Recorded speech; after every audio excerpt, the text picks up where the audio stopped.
वर्धनम् उर्वारुकमिव बन्धनान् मृत्योर्मुक्षीयमामृतात्।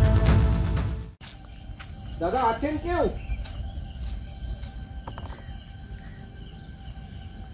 কেউ আছেন দাদা? নীল গেটটার ওখানটাতে দেখ না।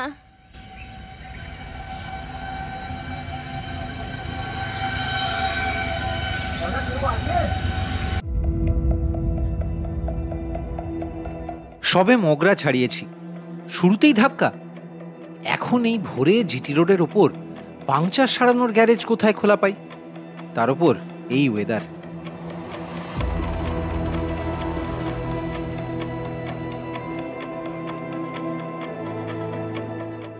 টিপিএমএস বলছে পেছনের ডান দিকের চাকার হাওয়া 13। বিজয়া দশমীর সকাল, অনেক চেষ্টা করেও কোথাও খোলা পাওয়া যাচ্ছে না।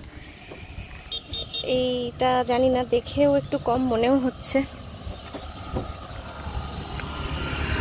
যেখানে দাঁড়িয়েছি ওখানে বড় গাড়ি ছাড়া কাজ হয় না, ফলে সব এখন আমরা লাগেজ নামিয়ে জিনিসপত্র বের করে দিচ্ছি। দেখা যাক কতক্ষণে মেটে। এখন বাজে প্রায় 6:05।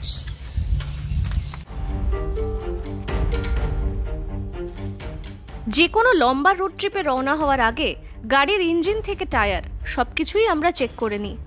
এবারও ব্যতিক্রম হয়নি, কিন্তু তখনও কি জানতাম জার্নির প্রথম সকালেই এমন বিপত্তি হবে? ওই যে বলে না, লাক। তাহলে কি মর্নিং শোজ দ্য ডে প্রবাদটাই সত্যি হবে? না, জানতাম না জীবন এভাবে চমকে দেবে। আসলে এতদিনের ইউটিউব জার্নিতে এত চমকে ভরা, এত চ্যালেঞ্জিং রোড ট্রিপ আমি বা প্রদীপ তো আগে করিনি। ব্যাড লাক বা গুড লাক নয়, এ তো পুরো লাক বাই চান্স। তাহলে চলো গল্পটা শুরু থেকেই শুরু করি। Good morning. আজ 2রা অক্টোবর 2025। এখন সময় হচ্ছে 5:15। বিজয়া দশমীর সকাল, বেরিয়ে যাওয়ার কথা ছিল 4:15 সময়, কিন্তু ঠিক সেই সময়ে ঝমঝমিয়ে বৃষ্টি নামলো। একদম আনএক্সপেক্টেড ওয়েদার, তাই 1 ঘন্টা ডিলে। আজকের জার্নিটা অনেকটা বড়। আমরা বাঁশবেড়িয়া থেকে যাব সুলতানপুর, যেটা কিন্তু 800 কিলোমিটারেরও বেশি জার্নি। আর দেখতেই পাচ্ছ এখানে পুজো পাড়ার, মাকে ছেড়ে যেতে হচ্ছে, কিন্তু মায়ের আশীর্বাদ নিয়ে যাচ্ছি। চলো জার্নি শুরু করা যাক।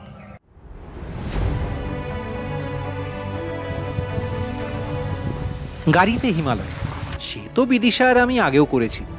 গাড়োয়াল থেকে হিমাচল ছুটেছি জিমনিতে, বাই রোড হোক বা অফ রোডে। কিন্তু এবার জার্নিটা একদম আলাদা। এবার আমরা যাচ্ছি এক্সট্রিম কুমায়ুন অ্যাডভেঞ্চারে। বাংলা থেকে শুরু হয়ে এবার জার্নি শেষ হবে উত্তরাখণ্ডে, ভারতের ম্যাপের একদম শেষ প্রান্তে।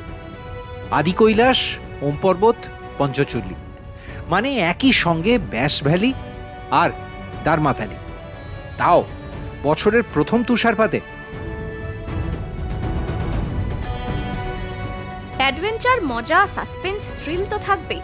আগে চলো রুট ম্যাপটা দেখে নিই।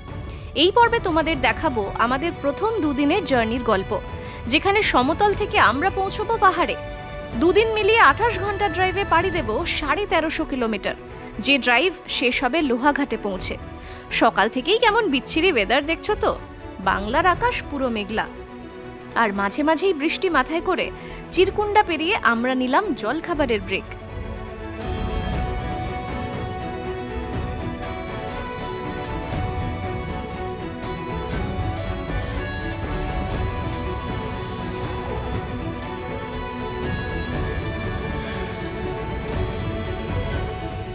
তাহলে আজকের মেনুতে কোম্পানি কি দিচ্ছে?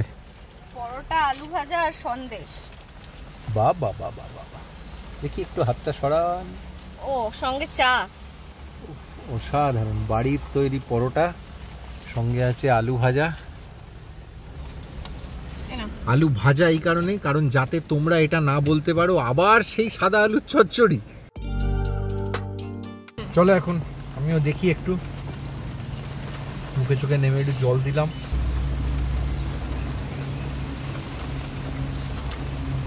पहले पेट पूजा, फिर दूसरा कुछ।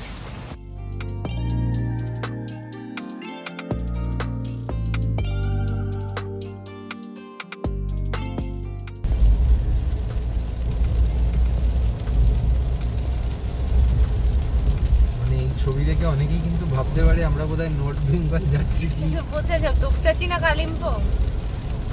তোপচাচিতে কালিম্পং পুরো জটার মতো বললি। অক্টোবর না জুলাই, কি অবস্থা। তোপচাচির পাহাড়ে যে মেঘ ভেসে বেড়ায় সেটা আমি জীবনে প্রথমবার দেখছি। বর্ষাকালে দেখিনি কোনোদিন, আমি তো এই দৃশ্য কোনোদিন দেখিনি এখানে। অক্টোবর মাসে দেখতে পাচ্ছি। আর এই এত শুনশান হাইওয়ে লাস্ট কোভিডের সময় যখন ট্রাভেল করেছি তখন দেখেছি। আজকে যা অবস্থা ওয়েদারের আর রাস্তার, মানে কি আর বলবো। ঝাড়খণ্ড ঢুকেও ওয়েদারে কোনো চেঞ্জ নেই। সকালে জলখাবার খাওয়ার সময় ফুয়েল নিয়ে নিয়েছি। 7 টাকা সস্তার পেট্রোল পকেটকে শান্তি দিলেও মনে এখনো শান্তি নেই। তিলাইয়া ড্যাম পেছনে ফেলে বারহি ছাড়িয়ে এগোচ্ছি। এমন মেঘলা চপারান আগে কোনোদিন পেরিয়েছি বলে মনে পড়ে না।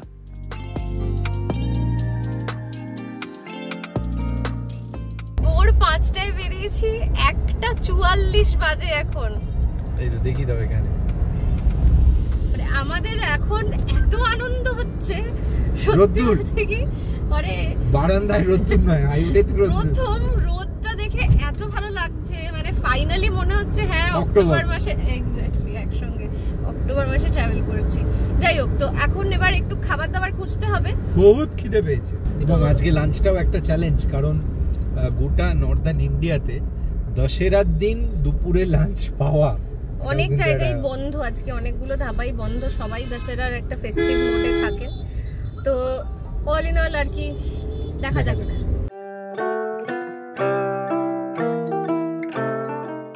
একটু রোদ্দুর উঠতেই মুড পুরো চেঞ্জ।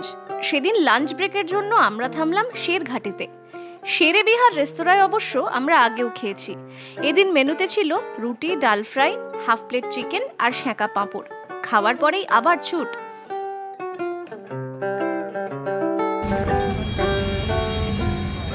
একে একে ঔরঙ্গাবাদ, ডেহরি, সাসারাম, মোহনিয়া পেরিয়ে বিহার পার করে গেলাম। ইউপি ঢুকতে ঢুকতে পশ্চিম আকাশে বিকেলের লালচে আভা। চান্দৌলি ছাড়িয়ে এবার নেব অন্য root. 5:52 In 500 meters, turn left. আমরা মোগলসরাই থেকে নেব বেনারসেরই একটা সাইড, মানে বাবতপুর, জৌনপুর হয়ে যে রাস্তাটা চলে যাবে সুলতানপুর।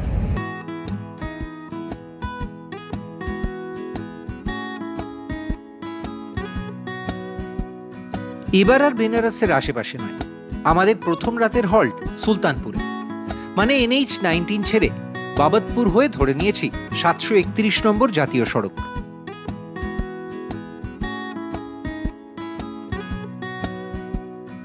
একে একে জৌনপুর, বদলাপুর পেরিয়ে ফাইনালি যখন সুলতানপুরে থামলাম, জিমনি প্রথম দিনেই 821 কিলোমিটার ছুটে নিয়েছে।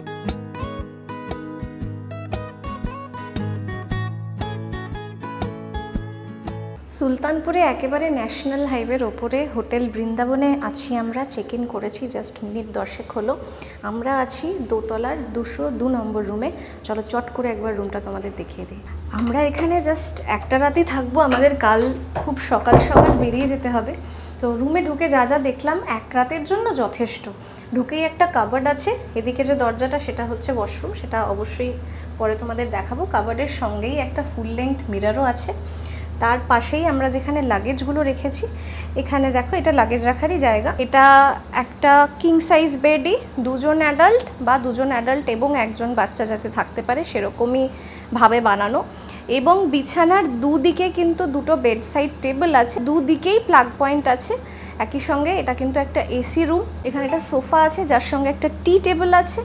আমাদের অত মানে সকালের দৃশ্য উপভোগ করার সময় নেই, কিন্তু এখানে একটা কাচের জানালা আছে, আমি দেখতে পাচ্ছি, জানি না সেটা দিয়ে কি দেখা যায়। এখানে কিন্তু একটা খুব ইউটিলিটি জিনিস আছে, এটা একটা ডাইনিং টেবিল হিসেবেও তোমরা ব্যবহার করতে পারো। এখানে একটা আয়না আছে, মেকআপের টেবিল হিসেবেও ইউজ করতে পারো। আবার যারা কাজ করতে চাও ল্যাপটপের জন্য ইউজ করতে পারো। এখানে একটা সেরকমই কিন্তু প্লাগ পয়েন্টও করা আছে, চাইলে কেউ এখানে ইলেকট্রিক কেটেলও ব্যবহার করতে পারে, আবার কাজ করার জন্য ব্যবহার করতে পারে। চলো ওয়াশরুমটা দেখি এবার। মোটামুটি ওয়াশরুমে যা যা দরকার হয় সবই আছে। বেসিন আছে, গরম জলের ব্যবস্থা আছে, শাওয়ার আছে, মিক্সার আছে, একটা মিরর আছে, ওদিকে একটা টাওয়েলের র্যাকও আছে, আর অবশ্যই ওয়েস্টার্ন স্টাইল ওয়াশরুম। হোটেল বৃন্দাবনের সেই রাতটা আমাদের জন্য ছিল জাস্ট একটা মিড জার্নি লেওভার। রুমেই ডিনার। রাতের মেনুতে ছিল তাওয়া রুটি, রোস্টেড পাঁপড় আর মাশরুম মশালা। ডিনার করেই লম্বা ঘুম। যখন চোখ খুলল, ভোরের আলো ফুটে গেছে।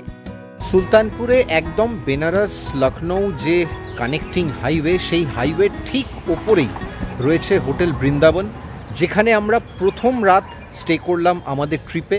স্টেটা মোটের ওপর যত রাতে আমরা চেক ইন করেছিলাম, খাওয়া দাওয়া সব কিছু মিলিয়ে যথেষ্ট ভালো ছিল। এখন আবার ছুটতে হবে, তবে তার আগে অবশ্যই যেটা খুব ইম্পর্ট্যান্ট জিনিস তোমাদের বলে দিই, সেটা হচ্ছে আমরা এখানে ছিলাম যে রুমটায়, সেটার জন্য আমাদের চার্জ লেগেছে 2400 প্লাস জিএসটি অ্যারাউন্ড। খাবার দাবারও এখানে কিন্তু যথেষ্ট রিজনেবল এবং স্বাদেও ঠিকঠাক।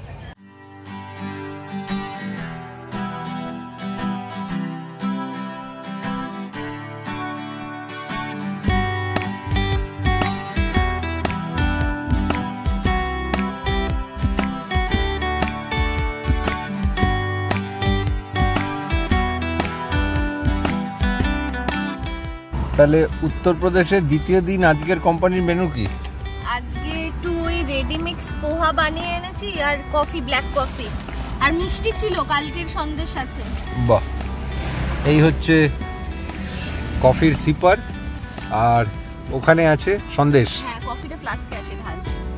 8:22 আর আমরা আছি এখনও বেনারস লখনৌ হাইওয়ের ওপর। এটা কিন্তু কোনো এক্সপ্রেসওয়ে নয়, আমরা সব সিটিগুলো ক্রস করতে করতে যাচ্ছি, কিন্তু খুব চমৎকার রাস্তা, কন্ডিশন ভালো, স্পিডও ভালো মেনটেন করা যাচ্ছে।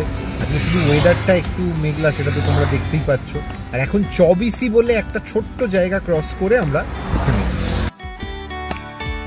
গাড়িতেই জলখাবার সেরে আগাগোড়া NH 731 ধরে আমরা ঢুকে পড়লাম লখনৌ।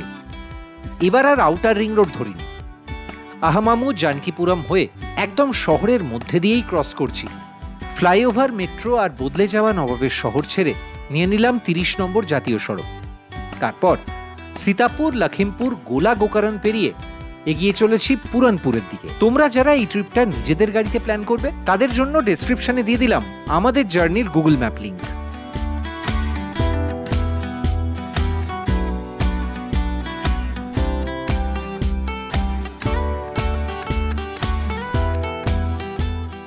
দুপুর 1টা, আর আমরা যে জায়গাটা দিয়ে যাচ্ছি এটা কিন্তু অ্যাবসলিউটলি দুধওয়া টাইগার রিজার্ভ, তার বাফার জোন, এবং তার ভেতর দিয়েই ন্যাশনাল হাইওয়ে গেছে।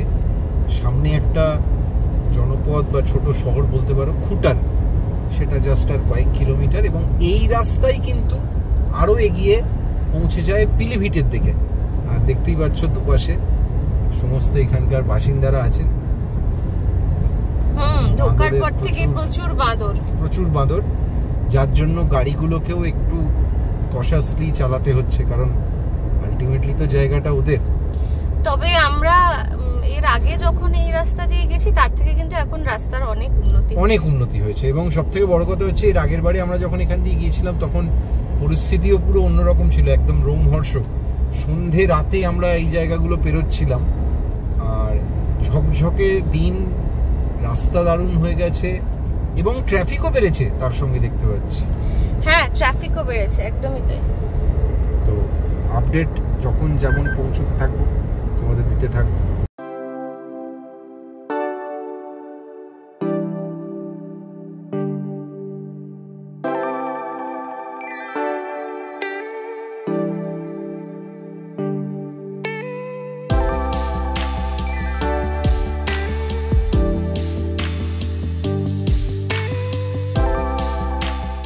দেখতে দেখতে পিলিভিটের জঙ্গল শুরু হয়ে গেল, কিন্তু 4 বছর আগের টনকপুর জার্নির সঙ্গে এবার আর মেলাতে পারছি না।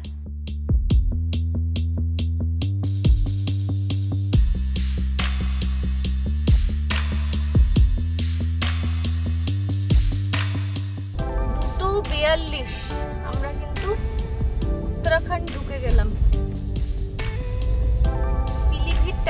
রিজার্ভের এই পোর্শনটাতেই উত্তরপ্রদেশ শেষ হয়ে উত্তরাখণ্ড শুরু হয়ে যায়। আগের বার পিলিভিট ক্রস করার সময় আমরা দেখেছিলাম এই রাস্তা তখনও পুরো ওই পেবলস গ্র্যাভেলস ওরকম রাস্তা ছিল, আর তখনও পিচ হয়নি।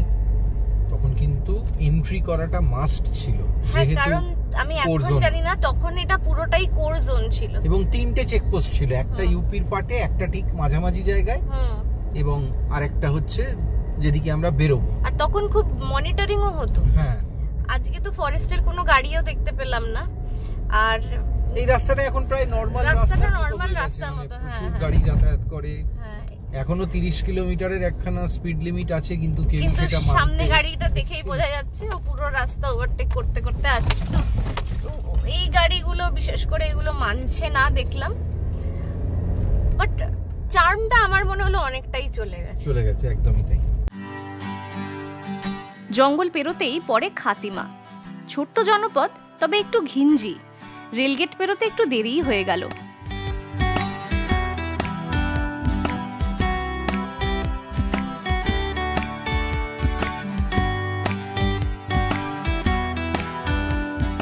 অনেকক্ষণ ধরেই খিদে পেয়েছিল, তাই টনকপুর অব্দি না এগিয়ে কিছুটা আগেই থামলাম।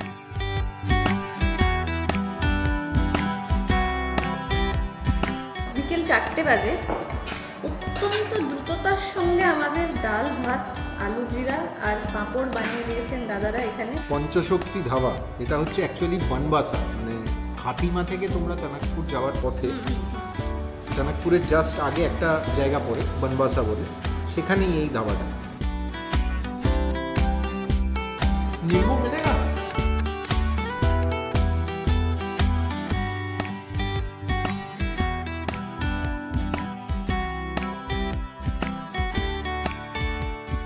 বিকেল বিকেল মনটা ভালো হয়ে গেল।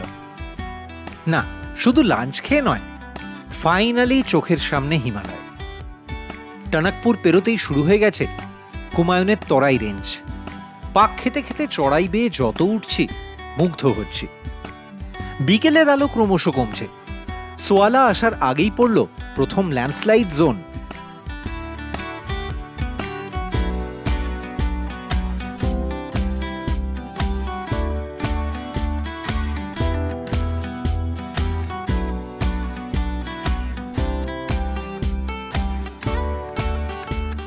চম্পাবত এখান থেকে আরও মোটামুটি 18 কিলোমিটার। বাজে সন্ধ্যে 6টা বেজে গেছে। থ্যাঙ্কফুলি একটু একটু মেঘ থাকলেও এখনও আলোটা আছে, কারণ না হলে অসুবিধাই হতো। বুঝতেই পারছো এবারে উত্তরাখণ্ডে যেভাবে বৃষ্টি হয়েছে, জায়গায় জায়গায় ধস হয়েছে। এক্সটেন্ডেড বর্ষার পরেই আমরা অক্টোবরের প্রথম উইকে ঢুকছি। হ্যাঁ, আজকে অক্টোবরের 3 তারিখ এবং অত্যন্ত তৎপরতার সঙ্গে কাজ হচ্ছে রাস্তায়। বহু জায়গায় ধস, বহু জায়গায়।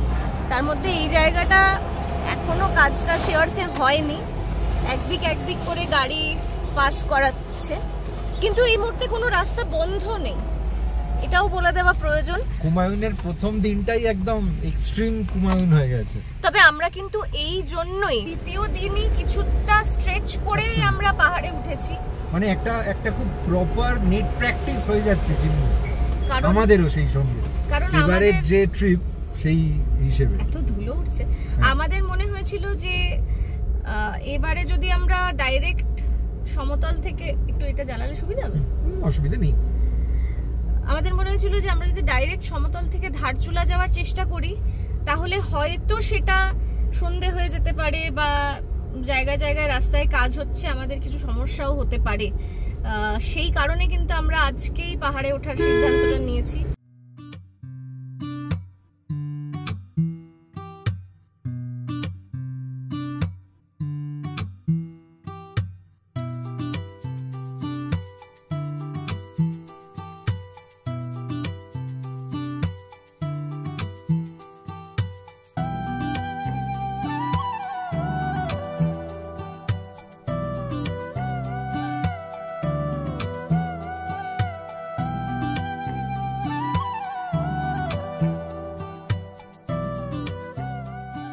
করবেটের ম্যানিটার্স অফ কুমায়ুন মনে আছে? এই হলো সেই মানুষ খেকো বাঘিনীর জন্য বিখ্যাত হয়ে যাওয়া চম্পাবত শহর। ছোট শহর, তবে সিঁড়ির ধাপের মতো। পাহাড়ের গায়ে সন্ধ্যের টিমটিমে আলো দেখতে দেখতে এগোতে দারুণ লাগছে। কালচে পাহাড়ের রাতের ড্রাইভে আরও 13 কিলোমিটার পেরিয়ে ফাইনালি যখন জিমনি থামলো, আমরা তখন লোহাঘাটে।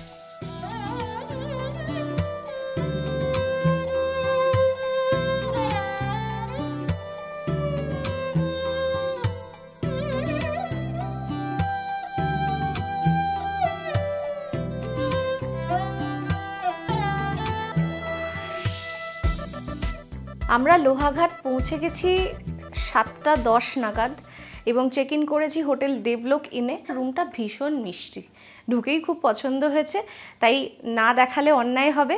পুরো ফ্লোরিংটা একটা কাঠের ফিল দেওয়া আছে, উডেন, পুরো রুমেও তাই আছে। এখানে একটা বেশ বড় বিছানা আছে, যেখানে কিন্তু 2 জন নয় 3 জন অ্যাডাল্টও থাকতে পারেন বলে আমার অন্তত মনে হয়েছে। বিছানার দুপাশে সুন্দর করে নাইট ল্যাম্প, তার সঙ্গে বেডসাইড টেবিল, চার্জিং পয়েন্ট, সমস্ত কিছু আছে। টেলিভিশন আছে, এখানে পুরো একটা প্যানেল করা আছে। টেলিভিশনের নিচেই যেটা আছে সেটা হচ্ছে এখন যেটা অনেক জায়গাতেই থাকে, ইলেকট্রিক কেটল, তার সঙ্গে চা কফির স্যাশে, কাপ, যেগুলো খুবই জরুরি অ্যামিনিটিস আর কি আজকের দিনে। আর ওদিকে একটা জানালা আছে, সম্ভবত ওই দিকটাই পূর্ব দিক, ওদিকেই সূর্যোদয় হবে। পুরো রুমটা একটা থিম লাইট আছে, কিন্তু কম আলো নয় তা বলে, মানে থিম লাইট কিন্তু ডিম লাইট নয়, পর্যাপ্ত পরিমাণ আলো আছে। অক্টোবর মাসে লোহাঘাটে অল্প অল্প ফ্যানের কিন্তু প্রয়োজন হচ্ছে, এটা খুবই দুঃখের বিষয়। আর এখানে যেটা রুমে ঢুকেই এখানে একটা খুব সুন্দর কিন্তু বসার ব্যবস্থাও করা আছে। আমরা কিন্তু ঢুকেই একটু ভালো করে আদা দিয়ে চা খেয়েছি, সেই চায়ের কাপগুলো রাখা আছে ওখানে। সুন্দর সোফা আছে, তার পাশে এই জায়গাটাতে মিরর আছে দেওয়ালে, যেটা যথেষ্ট ফুল লেংথ না হলেও এখানে জিনিসপত্র রাখার একটা স্পেস আছে। আমরা এখানে আমাদের কিছু জিনিস রেখেওছি। আর এরই পাশাপাশি স্টোরেজের জন্য কিন্তু একটা কাবার্ডও আছে। ওয়াশরুমে সব রকম অ্যামিনিটিস আছে এবং একেবারে পরিষ্কার ঝকঝকে একটা ওয়াশরুম। আমি আর ডিটেলে যাচ্ছি না, তোমরা ঝলকে ছবিতেই দেখে নাও।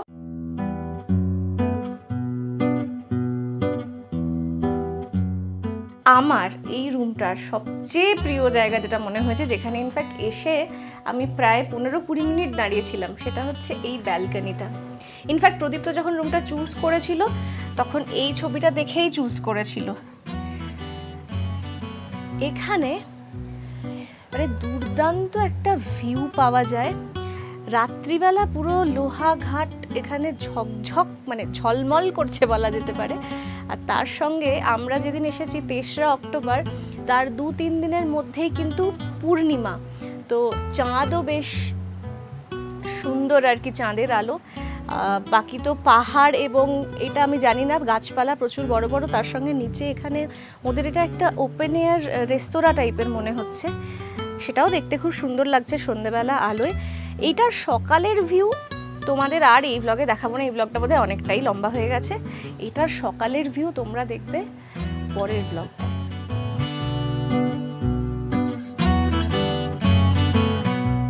তোমরা যদি এই হোটেলটার মানে দেবলোক ইনের ট্যারিফ জানতে চাও বা কিভাবে বুক করবে সেটা জানতে চাও, তাহলে নিচে ডেসক্রিপশন বক্সে সমস্ত ডিটেল দেওয়া থাকবে।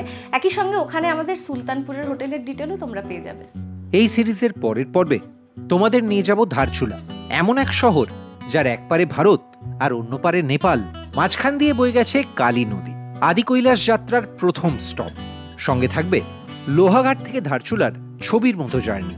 আসলে আমাদের কাছে জার্নির আসল মজা এই ছুটে চলাতেই।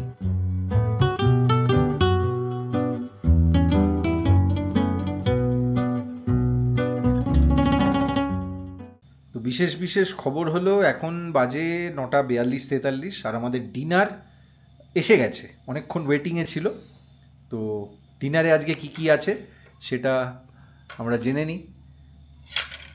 এর আগে সুইট কর্ন স্যুপ ছিল, সেটা খেয়ে নিয়েছি। আর এর সঙ্গে এখন আছে রুটি, রাজমা, আর ওরা একটা চাটনি দিয়েছেন, পেঁয়াজ দিয়েছেন, যেটা ওরা দিয়েই থাকেন। এই খাবো, খেয়েই ঘুমোবো না। খেয়ে আজ সারাদিন যা যা শ্যুট হলো সেই সমস্ত দেখা এবং সেই কিছু কাজকর্ম বাকি আছে। তবে আজকে কোনো চিন্তা নেই, কারণ কাল একটু দেরি করে উঠলেও হবে, মানে 5:30 নাগাদ বা 6টা নাগাদ উঠলেই হবে। পরের ব্লগে দেখা হচ্ছে। সিরিজের শুরুটা ভালো লেগে থাকলে অবশ্যই সাবস্ক্রাইব করো, আর ফেসবুক ইনস্টাগ্রামেও আমাদের ফলো করতে ভুলো না। Good night. লোহাঘাটে পরের সকালটা কেমন ছিল সেটা জানতে হলে তোমাদের ফিরে আসতেই হবে এই চ্যানেলে। যেতে যেতে আজ আর সেই এক কথাগুলো বলবো না, ওগুলো হয়তো তোমাদেরও এতদিনে মুখস্থ হয়ে গেছে। শুধু বলবো, যদি স্টিরিওটাইপ বাংলা ট্রাভেল ব্লগের নামে ক্যাটালগ ভিডিও আর নর্থ বেঙ্গল সিকিম দেখে বোর হয়ে গিয়ে থাকো, আর সেই নেকু পুষু মনোমুগ্ধকর বিশেষণ শুনে ক্লান্ত হয়ে গিয়ে থাকো, তাহলে একবার আমাদের সঙ্গে ঘুরে দেখো সত্যিকারের ছক ভাঙা বেড়ানোর অ্যাডভেঞ্চার কাকে বলে। কথা দিলাম, এই সিরিজে এমন হিমালয় নিয়ে আসবো যা তোমরা আগে দেখোনি। সঙ্গে থাকবে অফরোডিং এর আসল থ্রিল, যেখানে প্রতিটা বাঁকে নতুন সাসপেন্স, নতুন গল্প। তাই আমাদের কন্টেন্ট ভালো লাগলে শুধু পাশে থেকো আর সাপোর্ট করে যেও।